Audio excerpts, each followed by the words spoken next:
A monarch of pollination, environmental decline of monarch butterflies. Biodiversity and what it is. Well, the world is very vast, and as well is the diversity of life that can be found here. With there being distinct lines splitting up different regions such as countries, borders, states, and there are groups of diversity living in each part of those.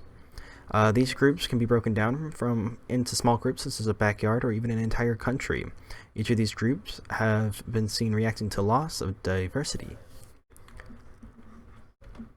The loss of biodiversity is, well, exactly what it says. The loss of a plant or animal by extinction or radicalization of population decline. It's a constant around the entire world. Both naturally as well as a consequence of human interactions such as deforestation, pollution, overpopulation impacts, or even just overharvesting. The effects of biodiversity can have an effect on the entire world, as it can be drastic. Some points are like groups that people starving, so like overfishing and overharvesting can lead to just a radical decline of food sources, and that could lead to people starving as well as said food source, as fish and plants are being killed off.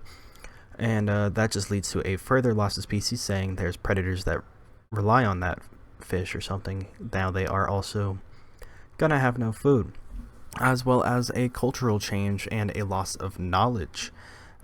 We know about the dodo, however, we don't know much about the dodo other than they tasted bland. And cultural changes, places in India and Asia where elephants used to be a big part of who they were and part of their cultures, are in a slow decline as there are significantly less elephants for them to build their society and have their society exist. So that brings us to monarch butterflies. Yay, I did all this over monarch butterflies. I learned so much, and it's kind of interesting because I used to see them all the time growing up and no more. They are pollinators that have a quite amazing journey around the entire continental North America. This starts from probably the southern borders of Canada all the way down to the southern borders of Mexico. And just for them to journey right back up. This spans multiple generations, and they do spend their winters down in Mexico.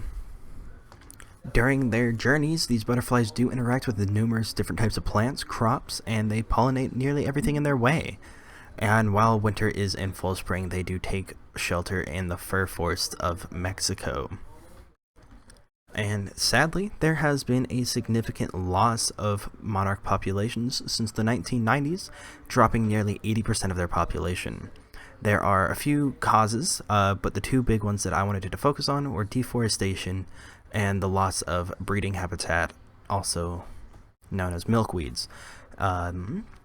Overwintering is what they do. They overwinter, stay in Mexico. That's why it's called overwintering.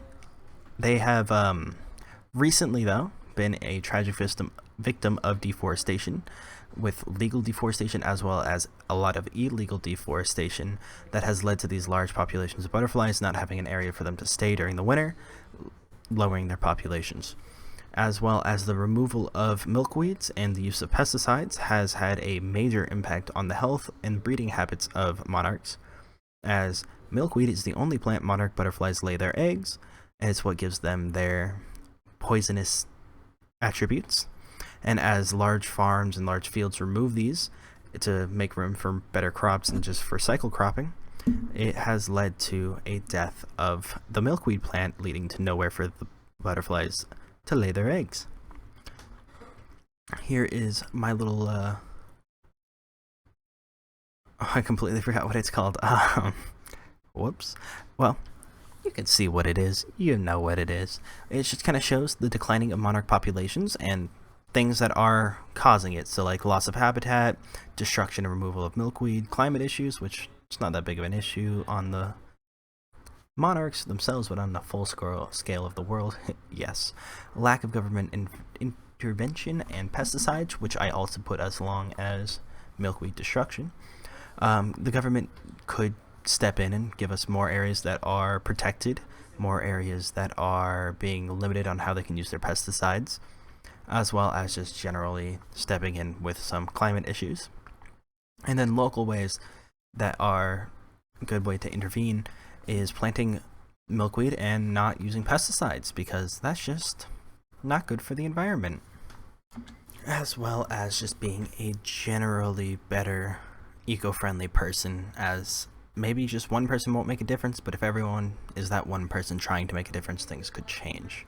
The outcomes of that is just overall plant life will have an increase of pollination, which just means better well-being of a lot of plant life that are in these paths, as well as monarch populations will start in positive change, as they have been on a decline for a while. Seeing a change in that would be pretty good. Overall, more areas that are going to be protected under governmental watch. Some people want less government, but sometimes when it comes to protecting the planet around us, the government needs to step in. Fighting climate change, that's just a generally good thing to do. And more management of pesticides, as that is a problem, as there are many alternatives, yet still pesticides are being used on a day-to-day basis.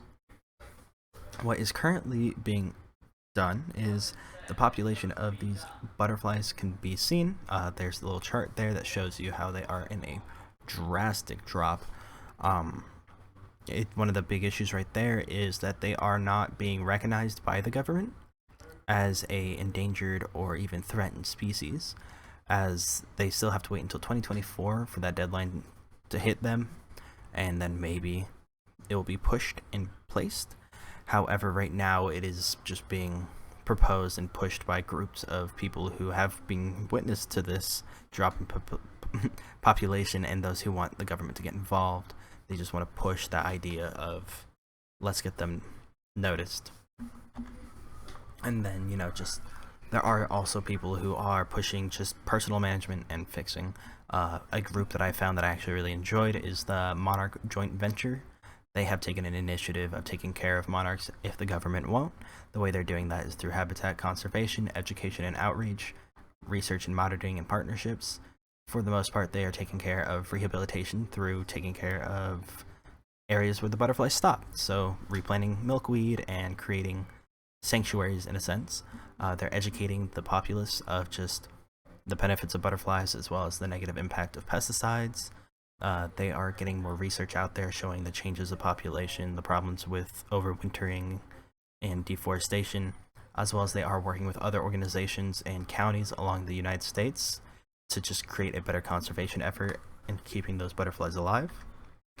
Personally, I do believe that focusing on the government is not the best way to fix this problem, especially when it comes to the hopes that things will change in the next few years. Being more on the forefront and being the person themselves who are taking that initiative, those groups that are willing to get the support of volunteers and then put their own money down are more likely to help. If it works, just keep doing it. Rehab, habitat rehabilitation, and pesticide decline. So we can't personally stop the world from having trees being torn down. As an individual, your chances of stopping deforestation is just not going to happen. So the people who should be doing that are your everyday person who lives in these migrational paths. If you have homes, if you have a garden, if you have the ability to just start focusing on rehabilitation, do it. This can just lead to an increase of populations, giving them more areas to stop during the warmer seasons and more areas to lay eggs. And then not using pesticides and stuff is going to just overall take care of more things than just the butterflies, but it's going to stop from there being the butterflies who do end up getting in your area being poisoned and being hurt by just things that are anti-bug. One of the things we did focus on was swag. I looked at two big things to focus on, who is this for? And my biggest things were fighting against the decline of monarchs, as well as creating more of a educational and fun sense of that. For swag, it was an item that is going to be memorable and useful. So getting a small little plush toy or something fun that will be yeah, monarchs, those guys are cool, beautiful butterflies, so why not have that cool thing? But as well as being able to create your own home garden with milkweeds, plants and seeds and stuff, just so you can get that started, and that creates a sense of journey through it all. As once you plant those, you'll see a change in butterflies, you'll see nature growing around it, and that will create a whole cycle of monarchs as they visit you in your own garden every year. In the future, monarch butterflies might be in a decline right now. However, as of this month, June of 2022, there has been a resurgence of populations in overwintering populations. They were recorded as a positive in population growth for the first time in a long time. Of course, there's still more to be done with potential growth to be had. There should be continued efforts to help the monarch butterflies, and this hopefully will result in more positive change that has been wished for the last few decades. Overall, this project has been really fun, and I've enjoyed myself doing it. The audience in this, because I think it skipped over that slide. Like, I have the slide in there. I don't know why I didn't go over that part, but it's for your average person, someone who can make that difference, someone who can just plant their own garden, someone who can stop using their own pesticides. This isn't targeted for anyone who in the government. This isn't targeted for anyone with a lot of money. This is for just your average person who wants to help. Interesting that I didn't go over that slide. I'll turn it in with the slideshow as well so you could see that I did it, you know. Happy Father's Day. I'm not sure if you were a father. I don't remember reading that if you were, but happy Father's Day nonetheless. Overall, thank you. And here are some references. I did those. I even pulled some from Don't Mess with Texas littering stuff, because monarchs used to be a big problem here. Not a problem. Big thing. Don't know why I called it a problem. Have a wonderful night. Or day. Rest of your summer. Have a great summer. I kind of talked down in this one because I'm trying not to be too loud. It's Father's Day, and I have a bunch of family here, and I know if I pick up my voice, they'll pick up their voice. See? I liked learning about butterflies and stuff. I'm going to also turn in that essay that's also gone over a lot of what cool parts about this class, but I've enjoyed it. Have a good time.